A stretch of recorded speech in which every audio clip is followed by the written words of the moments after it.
everyone, this is from CBIS Academy. இன்னைக்கு நம்ம current affairs தான் பார்க்க போகிறோம்.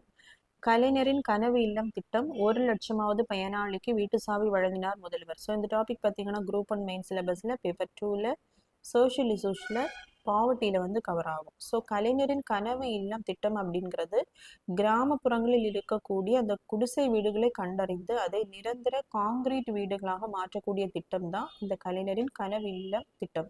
ஸோ அதன்படி மொத்தமாக 8 லட்சம் குடிசை வீடுகளை வந்து அடையாளம் காணப்பட்டிருக்கிறார்கள்.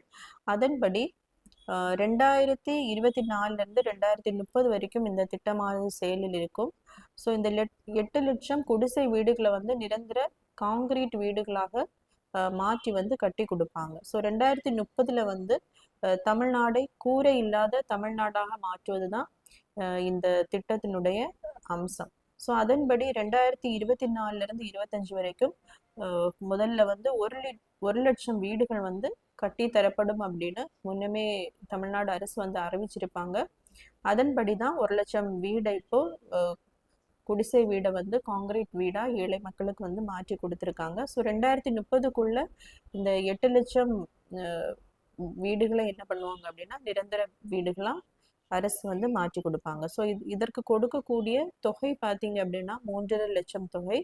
அதே மாதிரி இந்த வீட்டினுடைய பரப்பளவு வந்து 360 சதுர அடியாக இருக்கும்.